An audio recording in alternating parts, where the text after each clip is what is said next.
For this next session of Widening the Pipeline, we'll explore what it's like to be at the center of a story you're covering. So often as journalists, we're taught to sort of keep arm's length at the areas that we are involved in, to not involve ourselves in the reporting. But our next speaker had the experience of having herself thrust into the headlines. Yanqi Xu is a reporter with the Flatwater Free Press in Omaha, Nebraska. And when I first saw her name come across actually it was a phone alert about a news story that came up. In that moment, I knew I would want her to come and speak with journalists in the Widening the Pipeline program, because Yanqi was covering, I'll let you tell the details, but she was covering a story in Nebraska that involved a business that the governor of Nebraska was involved in.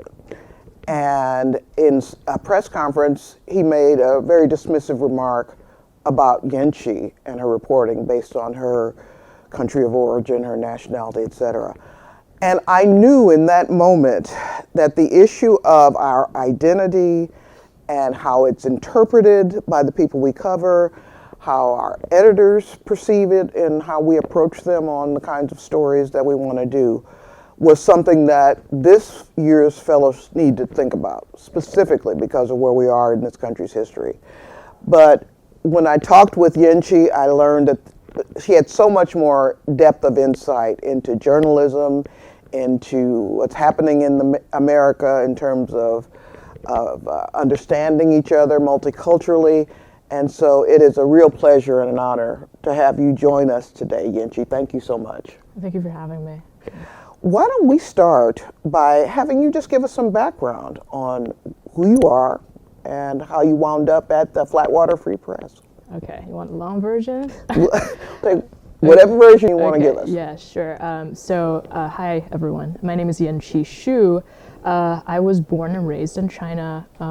So I grew up sort of in kind of an interesting family, and my parents were both like working class, just regular Chinese folks and hardworking, and they always wanted me to have a good education. And so I went to college and by accident kind of majored in international journalism. Actually, so my journalism started in international news. I was like producing newscasts about what's happening around the world.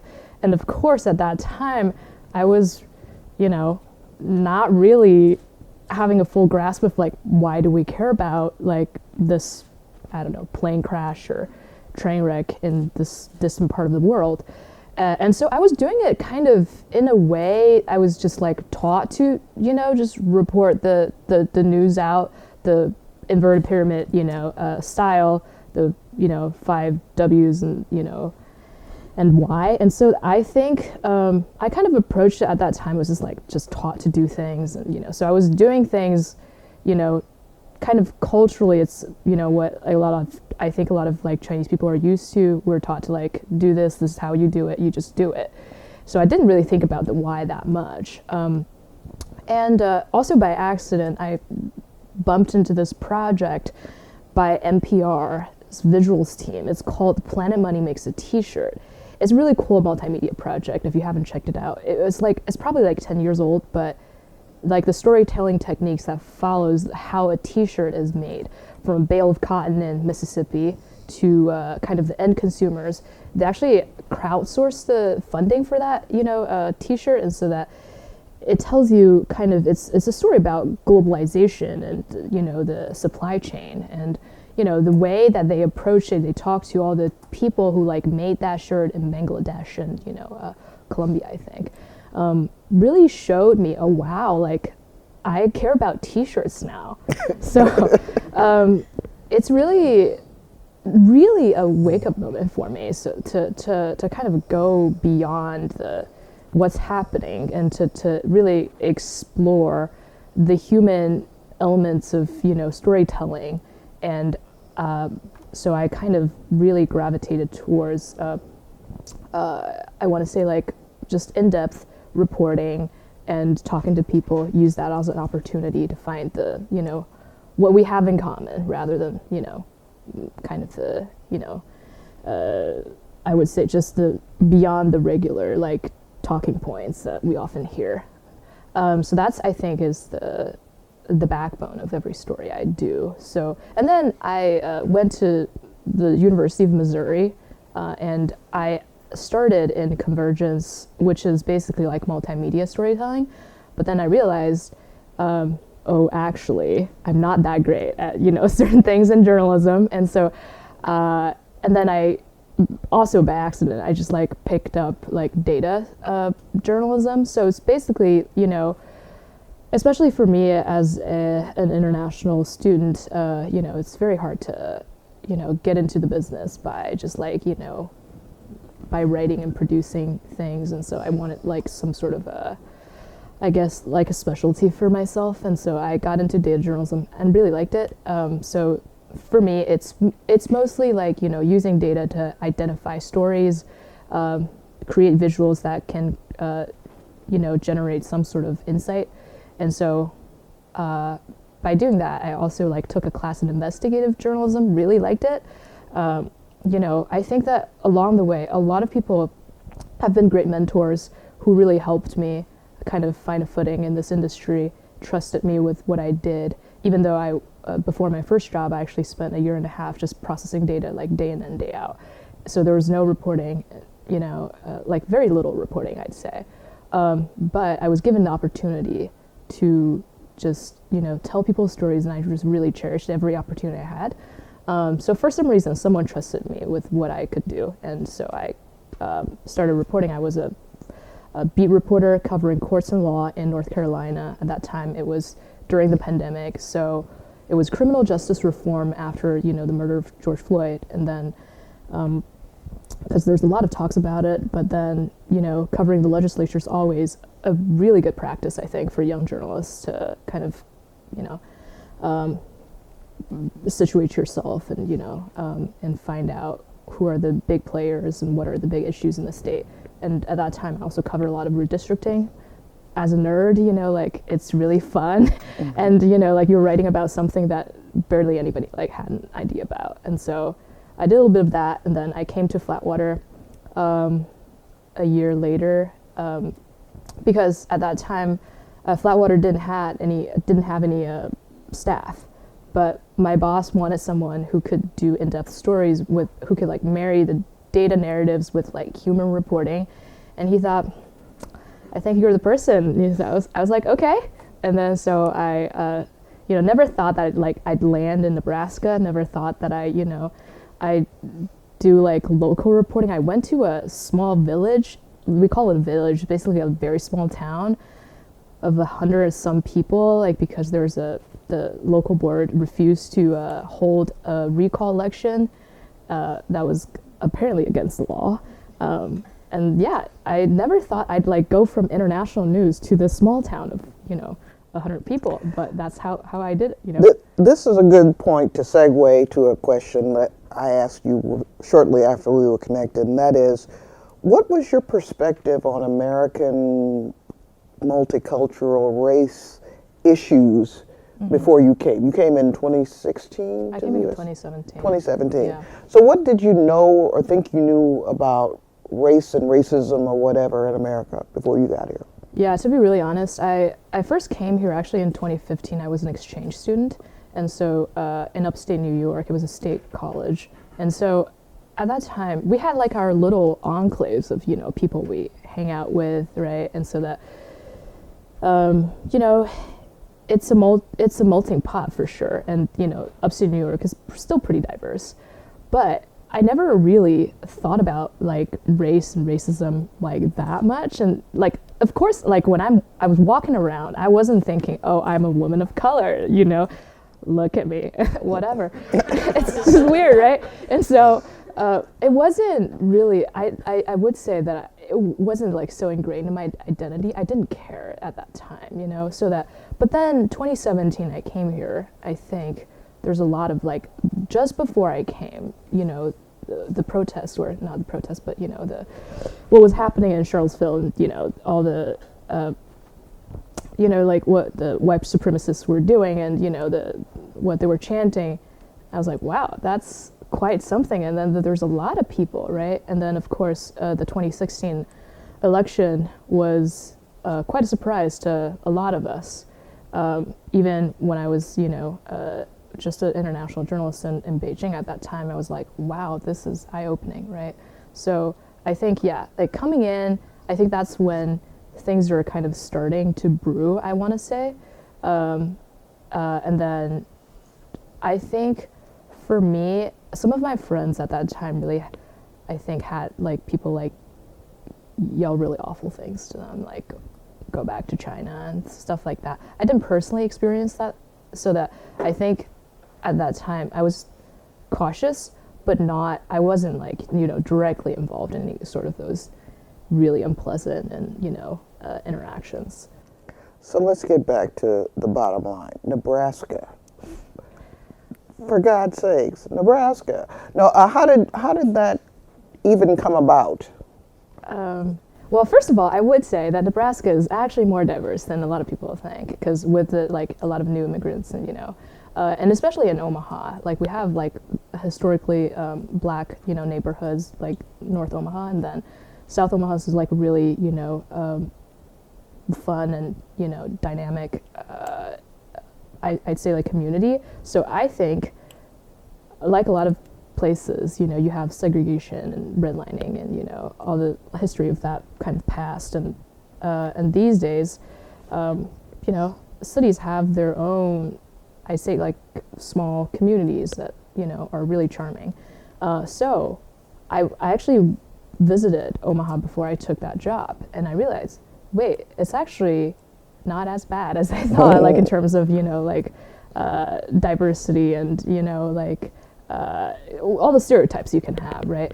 For example, my coworker, Natalia, covers greater Nebraska, and then, we actually report on a lot of little pockets of Nebraska that can be pretty surprising. I mean, like when I went there, I didn't really think about like my identity that much again, like I wasn't thinking, oh, what if I'm like the only like Asian reporter there? Like I didn't really come to me that I need to worry about it, because I actually have a lot of journalism friends who are I'd say a lot of times the only minority doing a certain thing. But I was like thinking about us as like we could be trailblazers, like someone's got to do it. And I always think that if I don't do it, then it could be someone else that would do it. But like, do I want to let them tell the story that I could have told? Like, you know what I mean? So this is an important conversation because again, people tend to think of journalists of color as a monolith of we all have the same experience. But as I've demonstrated a few times over the past day, I bring a set of baggage and issues into every interaction that I come with. I can't help it. I was born in 1961 in a town known for racial violence and disturbance in southern Illinois, and all these years later, I still carry those images and expectations of how I could potentially be treated. And so to hear you say that you had a totally different view in terms of, not expecting to have things go wrong. And that's just a reality. Let's now talk about that story, the story that led us to why you're invited today. Tell us about the beginnings of that. Yeah. So when I got hired, my editor told me that I would be covering the water quality in the state, because we have a huge nitrate crisis. Nitrate is a chemical that is odorless and colorless, and that the majority of nitrate comes from commercial fertilizers and manure, which you think big ag state, not surprising, but nitrate is actually pretty dangerous to human bodies. So in that it is related to this disease called blue baby syndrome, and so it's not a birth defect, but it's like, for babies to like drink baby formula like mixed with nitrate laced water, they can develop this like lethal, symptoms. So it's actually a regulated substance. So by the EPA. So municipalities, for example, can't have really high nitrate in their drinking water. They have to treat it before they can provide it to their residents. So, but like a lot of rural residents, their private wells are not regulated.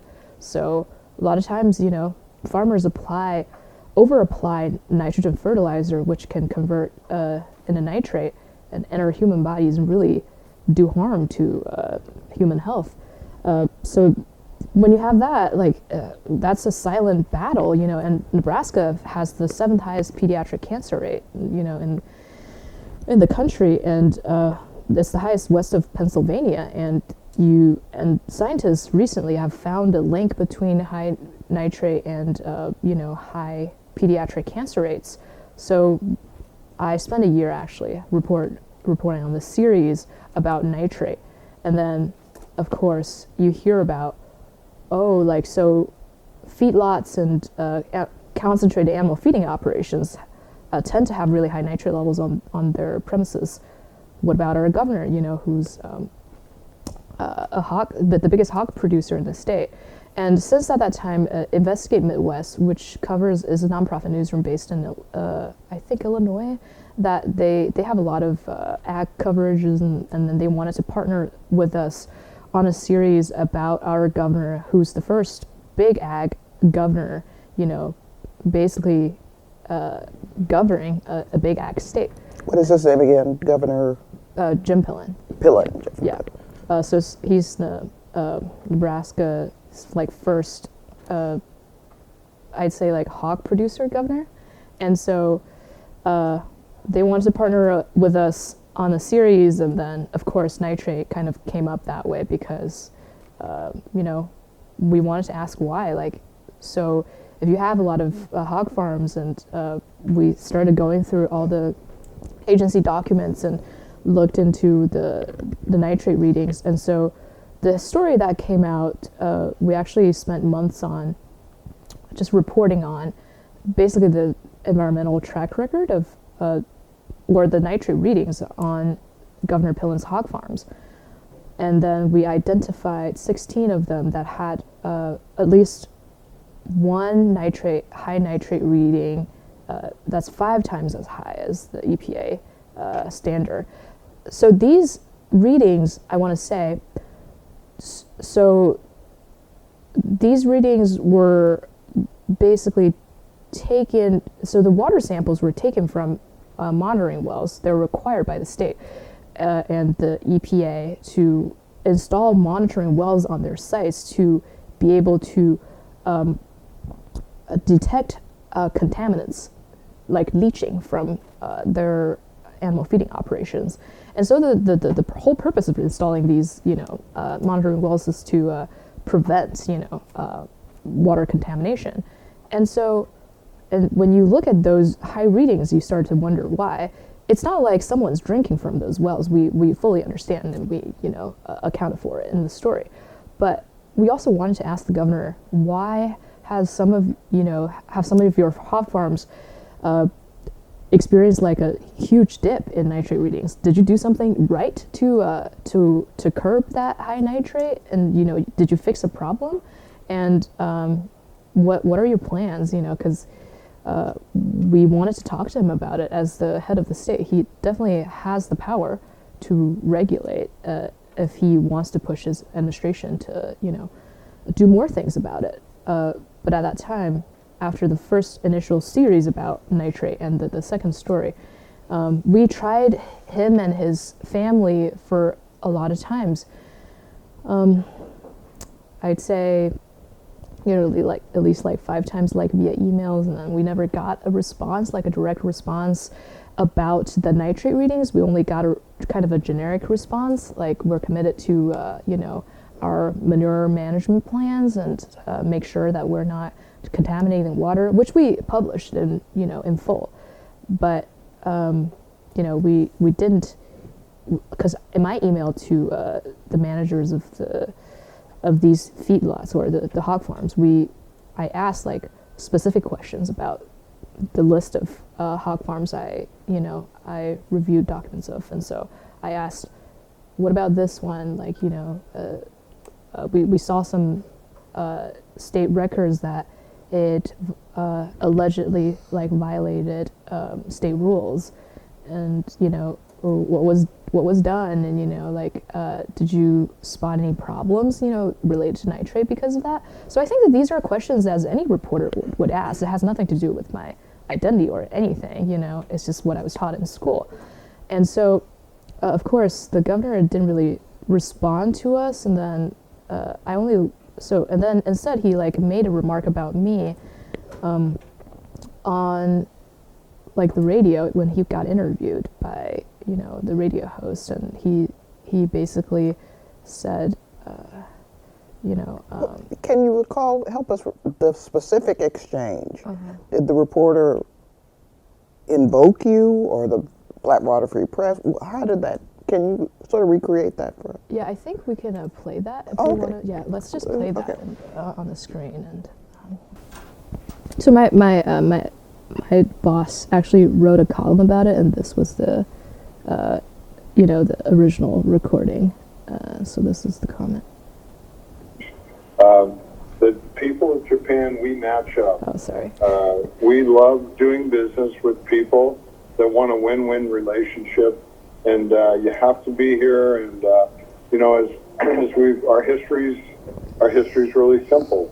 We've had Japanese immigrants over 100 years ago that helped in agriculture and building our railroad, and we are the most welcoming state in the country. We're the most pro-business friendly state in the country, and we have products that we can compete with anybody in the world. And so that's what our message is, and it's really, really important that because the goal, big time goal is we are about as just like jump ahead a little being bit. new. We really want to have tangible interactions that are going to result in great things for the state of Nebraska. So we can compete with anybody in the world, and we're doing a great job of connecting with people that do that. There was the World Herald carried a Flatwater Free Press story, big Sunday spread about potential or about nitrate pollution in waters, and of course you were the focus of it since you're the governor. Sure. And all of that. Do you want to comment on that? Because if you took the time to read through the whole thing, it doesn't look to me like there's anything really new there. And I wondered about the reason for that report. What do you have to say about that?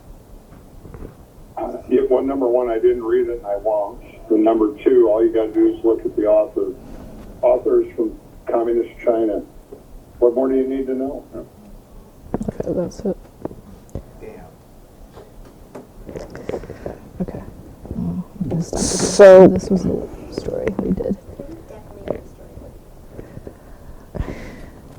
wow. So where were you when you first learned about that comment? I just like returned from a reporting trip, and I was like talking to my editor about what I learned and all that, and he pulled me aside and said, "Hey, the governor said something about your story," and I was like, "Am I in trouble?" And then he pulled me aside and like let me listen to it. Like, he's like, "Sit down," and then and I sat down, and then but he like prepared me a little bit for it, and so that I was just listening to it, and I was just shell shocked, Well, let's think back to what I was saying earlier about how we process things differently. Even as people of color, we all have our experiences, but I would have taken that very viscerally. They'd said something, well, like, she's a black woman, so you expect or whatever. It would have been like a kick in the gut to me, I'll just be honest. So I don't want to put words in your mouth or shape the way I thought you should respond, but how did you process that in the moment? Yeah, at first I was very upset, because I think that it's like the same thing you hear sometimes when people just assume that it's all great that you're an immigrant. You should be like thankful for like whatever opportunities you get. But I think that a lot of people don't realize that we actually give up a lot to be able to like do things here. And so I was just a journalist, like trying to do my job, and and I was like, am I, like he was talking about like Nebraska being like a very welcoming state, and then I was feeling that, before he made that comment, and so I was just like, oh well, I guess. To their credit, your editors literally jumped on it. They were like, oh no, this is not happening. So tell us about how that support helped you move through this. Yeah. Yes. They were actually really considerate, and then they said that we want to do something, but we want to make sure that you talk to your immigrant lawyer before we proceed, just in case. And, because I mean, like, they wanted to take care of me as an employee, and how they would do it. And of course that involved a lot of like logistics. We debated whether to do a story like ourselves, or like have someone else like do a story, and then who we should like reach out to beforehand. And the AJ was actually really, really helpful, and basically came to my rescue in a lot of ways. I was like just like mentally not, I didn't know what was gonna happen. It was scary, like I think and the AJ, like, I think worked with us. They put out a statement soon afterwards, and they were just really supportive. And so to this day, I think that, without them, I would have been like in total shambles, to be really honest. Another thing I remember you saying is that you were really touched by the way the community responded. Tell us about that. Yeah, I didn't know how, like that, our response and the whole thing, about us basically making this public, because in a sense, like, I don't know how many people like heard the original comment, on the radio first, but we decided to make it public because, and part of me was thinking, I don't think that a lot of people like knew about, like this is what the governor could say, but also like I also wanted to make it super clear that the original reporting wasn't attacked like directly, right? So we still wanted to focus on the story. And what about the high nitrate?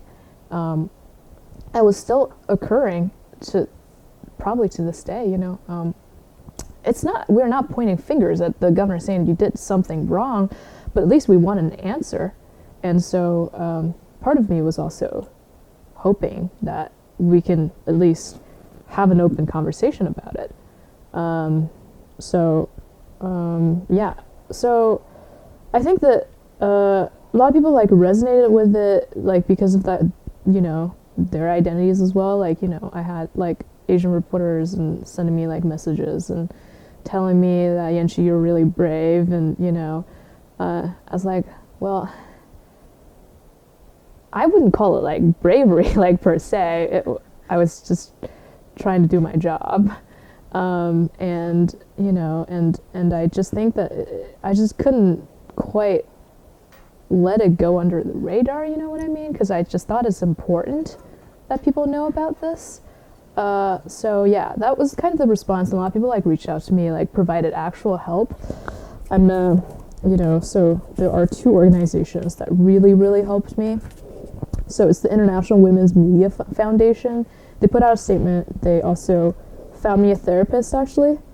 And then they kind of put me in touch with like other security experts, because I was a little afraid after it happened. It was just kind of the spotlight that wasn't, what I wanted.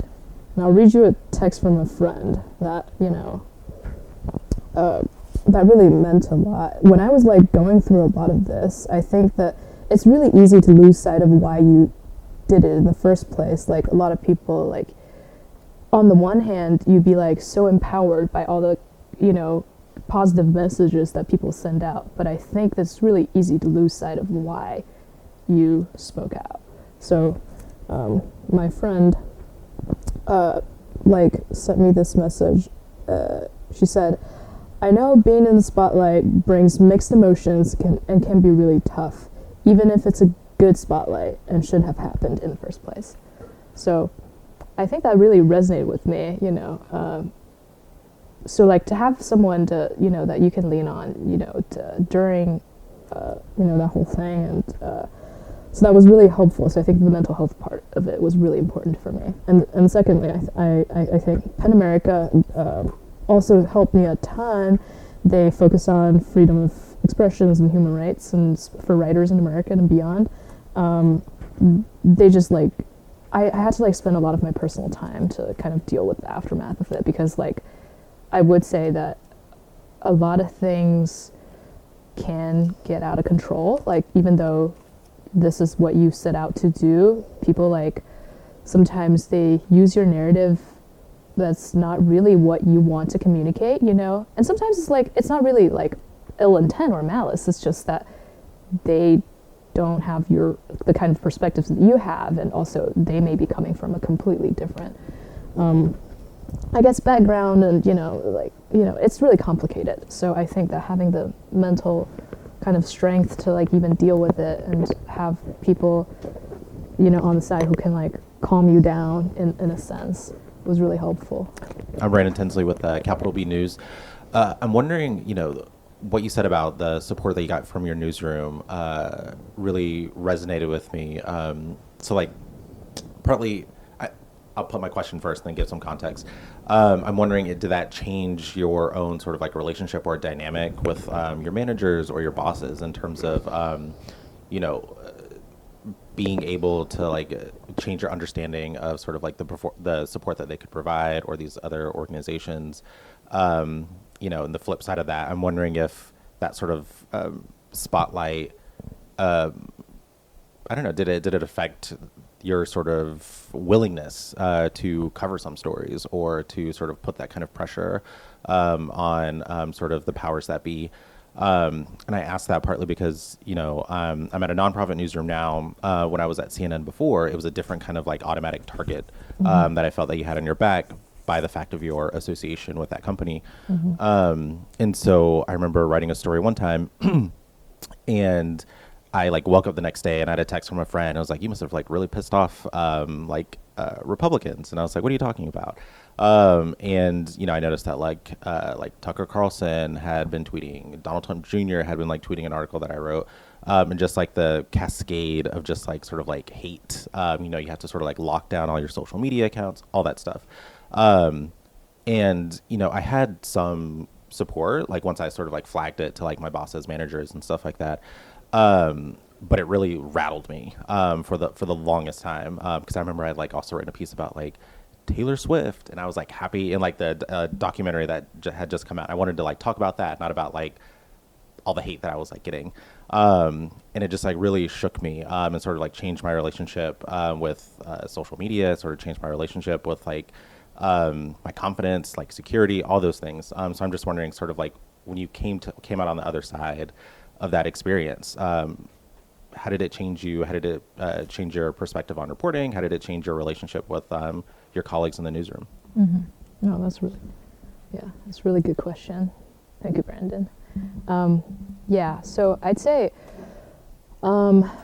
before I even talked to my boss about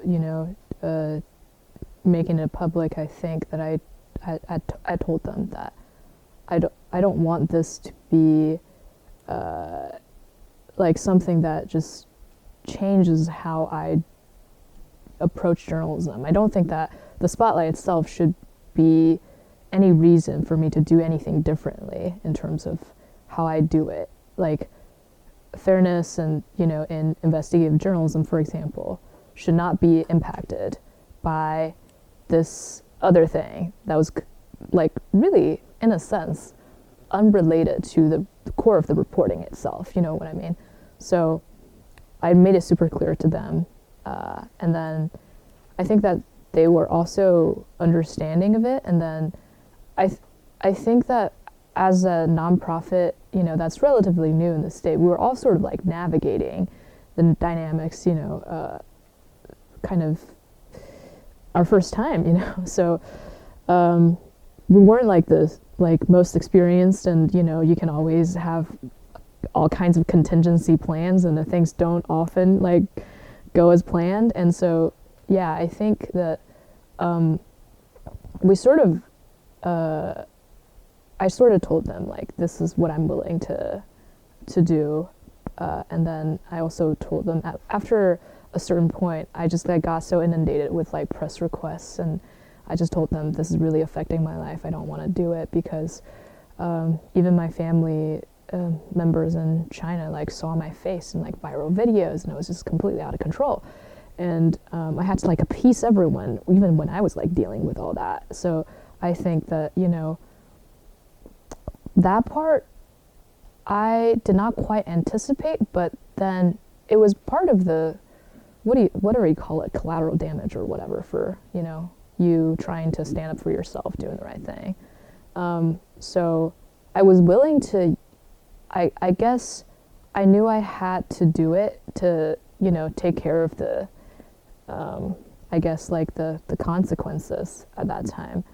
So if you're talking about that part of like just personal life, you know, I think, you know, when things are just like happening right in front of you, you just can't run away from it, I guess. And so that was my my lesson. And then I don't think that, like, so if anything, like my communication with my management, I think that I've been more like open these days, and I would tell them what I want, because I just know that no one can do it alone, you know what I mean? So like to ask for like a good support system, ask for a few days off if you need it, and I'm sure that they'd be understanding. And you know, I think my strategy is always to like talk things out loud, because if you bottle up, you know, things can really go wrong, and you don't really know what their intentions are if, you know, you're not communicative. And so that, I think that was my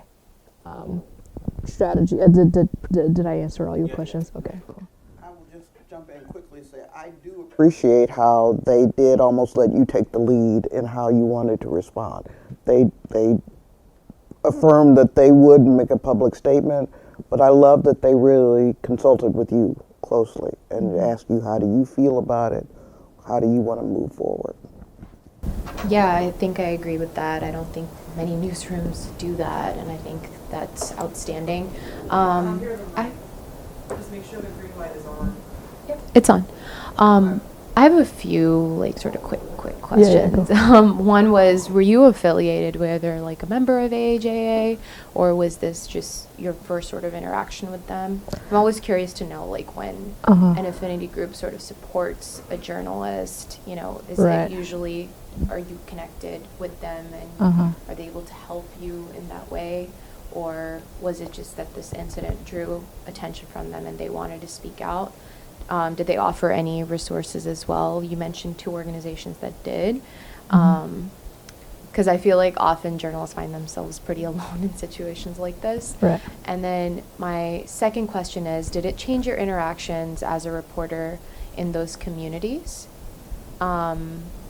Or maybe, you know, how you feel your sources may or may not perceive you? Did you feel like you became more aware of that, or did it not alter your process or your sense of self as a reporter? Cool, I gotcha. What was your second question again? Sorry. The second one was, so the first one was the affinity group question. The second one was, did it change your perception of yourself as a reporter in those communities, and how did the community or your sources sort of react to this stuff? Yeah. Like, did your process have to change? Yeah, thank you. So before this incident happened, I'd been like a due-paying but not super engaged, you know, member of AHA, and I consulted some like AHA like leaders beforehand. They were super helpful. They like were on the phone with me while they're like, you know, on their trips, and I was just like, oh my God, what do I say? You know, like, no, like there's a lot of like private kind of, you know, conversations going on and in the background. And I, you know, when I was just like, should I say this, and what can I ask for, like all sorts of things, so they were like kind of so like the leaders of AJ, I think that they were super helpful in that they said, they basically just validated my feelings, and told me, okay, it's fine to like feel that way, and it's fine to say what you want and say that you're not feeling comfortable if you don't want to, do those interviews anymore, and because I had to like put a hard stop to it because I said no, it's really not good, and I feel like, and also it's partly because I think that the whole point, I think that the original reporting got lost a bit in the press coverage, and I wanted to focus on that, and I thought like I had like said enough what I needed to say. I think this is enough. So that was like they helped me like sort that out, because when it was happening you really just don't know what's going on. And then second, I think that like in terms of identity, I like definitely thought about it before I kind of talked to my boss about this, and I told them I don't want this to be my legacy. I mean, I would love to be in the New York Times, but not for this reason, and it's challenging, but I mean, like, I always believe that your identity is multi-layered, in that I'm a journalist. It's a very important part of my identity. I'm also a woman. I'm a woman of color, and part of the Asian community, and so that's how people perceive me, probably. But what I want the world to know about myself, I want to be remembered by my reporting, not anything about me, because like Rachel said, I didn't want to be in the spotlight. I didn't want to be the news. Of course, like some people like picked up on it and like talked to me about this, but like the actual sources, like who like helped me report on the substance of the story, they didn't really care. They didn't tell me, oh, I read your story, I read Matt's column about you. They didn't really say it that much, which I really, really appreciate. Like a lot of people like in media, I feel like they're like understanding, and so that they also like didn't say it a ton. I mean, like some people were like a little more, I don't know, like pushy, and I just told them I don't feel comfortable talking about it anymore. I think I've said enough. You can just quote whatever I've like said. So I think in terms of how I do my job, my friend like once told me that she said like no one knows the full story, and so that you just have to keep in mind that like how you want to like keep doing what you're doing, and like the stuff that you believe in, you just got to continue with it, and you can't possibly like tell everyone like the full story, and don't expect everyone to understand that the full story, basically. So I think that was kind of the aftermath of it. And then like after a few months, news goes on, and so it dies. So yeah.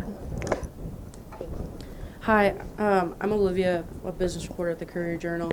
Last year during our governor's race, a colleague and I did a accountability story on our governor. He had been misrepresenting facts regarding the workforce, and he'd done it in campaign commercials and in speeches and stuff. He ended up pulling those campaign commercials after our story published and corrected himself publicly in a press conference. Wow. So all of that, great. And I feel like to some extent we got lucky because our governor was mature enough to realize that like we were just doing our jobs and we were just holding him accountable because he was factually incorrect, and what we were doing wasn't like a personal attack, even though it did like hurt his ratings in the election and like at that point, and it was very stressful for him and his team, I imagine. That said, I assume not all politicians will be as forgiving or understanding of the profession. And in your case, how did you go about working on your professional relationship, or like trying to maintain a professional relationship with the governor, his team, and other politicians from his party? I imagine, again, just assuming, but I imagine that would be very difficult because it seems like the governor was very upset with you by just like identity alone. So is that something that you've been able to navigate, that professional relationship with someone of such high importance in your state? Yeah. Thank you.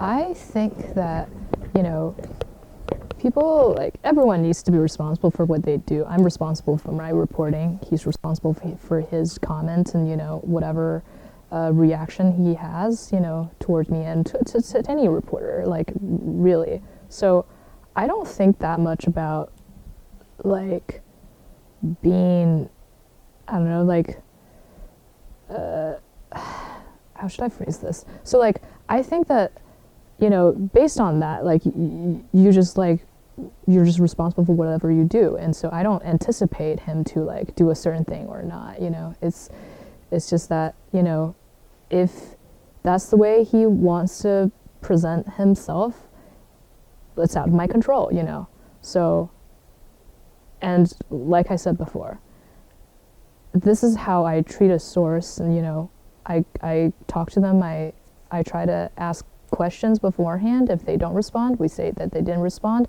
If they have the generic response, we'll post the generic response. Like the fact that he's the governor was part of the reason why we did the story, because, it's an important issue. It's a public health issue, and, he has the power to regulate if he wants. And so that was the rationale for the story itself. But at the same time, my job was to report out the facts. My job was not to basically, anticipate, like, what, like, whatever, like,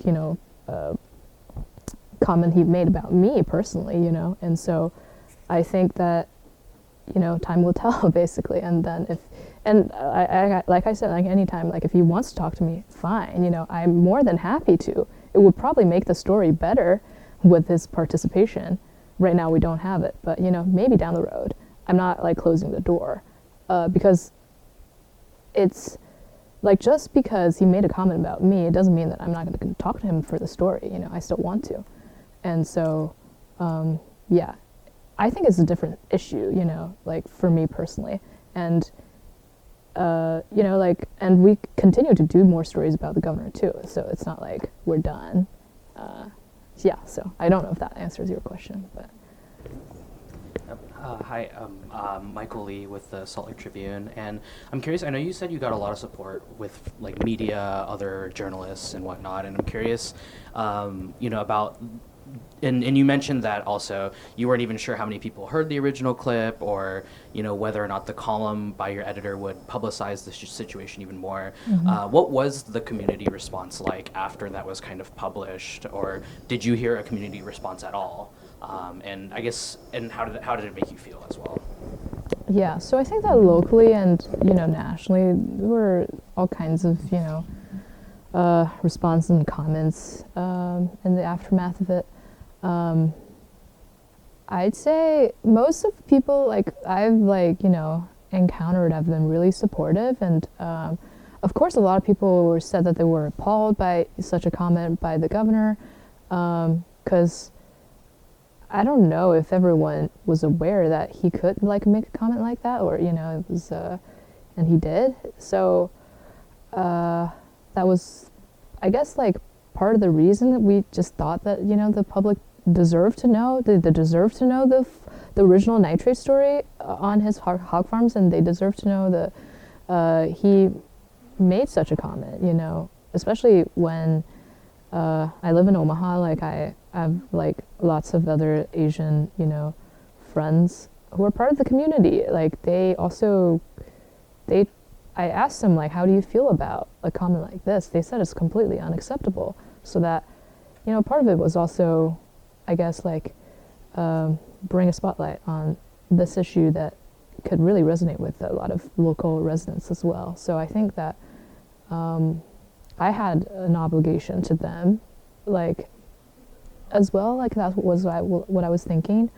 So yeah, the community response has been pretty positive, and then I got, like, really a lot of support from like, other reporters in other states who are like barely knew me, or and just told me that they stood with me, solidarity, all kinds of things. And so it's like, okay, good. At least, we got to have a conversation about it. We can't just like hush hush and be like, oh, this didn't happen. We could pretend that it didn't happen, right? So I think that part was,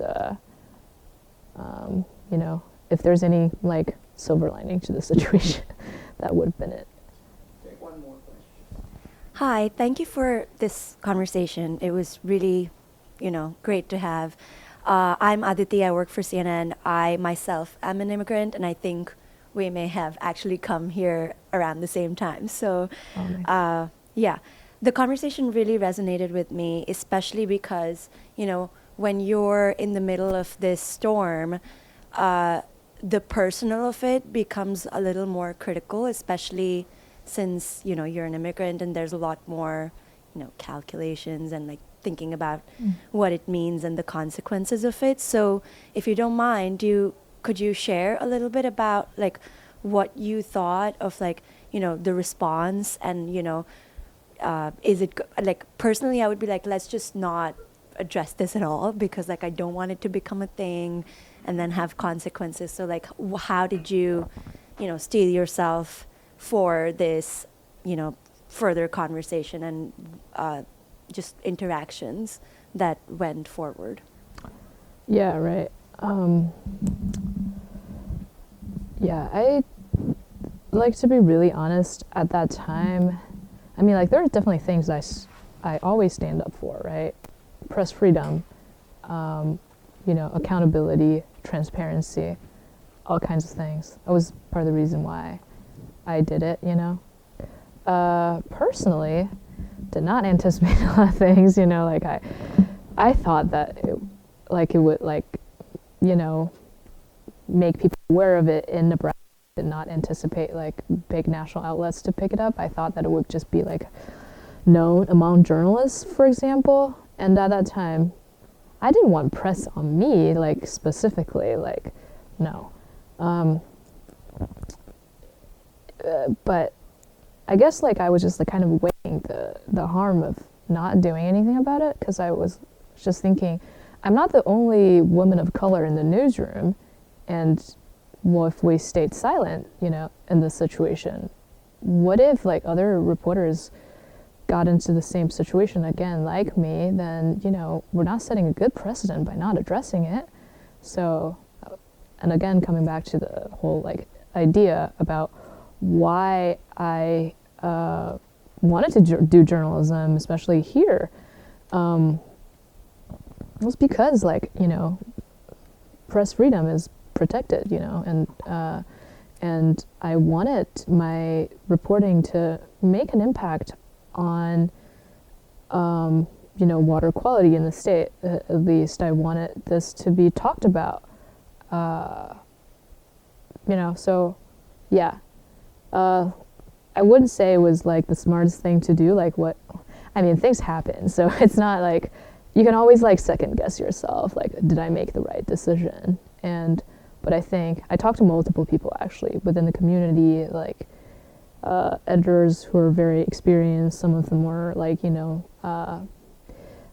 journalists of color, and some of them are just like, my white, editors. And so a lot of them have like different kind of perspectives. And then so like based on what everyone said, I made a decision to come forward. And, you can always, like I said, I think that you can always second guess yourself and think that, okay, yeah, maybe I did make the right decision. Maybe I could have done it differently. But, at that moment, that was the decision I made. And I will be responsible for the decision I made. And, and so we're just like, you just got to keep going, I think. You can't just like, dwell on all the unhappy things that happened, and at some point, like, we just need to move forward. Yanqi, you have given us a master class in dealing with a situation like this with dignity and grace and intellect and calm, and I am so grateful to have had the opportunity to have you unpack this situation for us and to give the journalists some insights. So let's show Yanqi our appreciation for joining us. Yeah. Thank you. And I'll say one more thing. If I haven't like made it super clear, you're not alone like in this. Like you always have a community behind you, and you always have people who are always willing to support you whatever way they can. And I hope that, don't ever despair because of, that one thing, and just know that you always can count on people in this industry. That's what kept me going.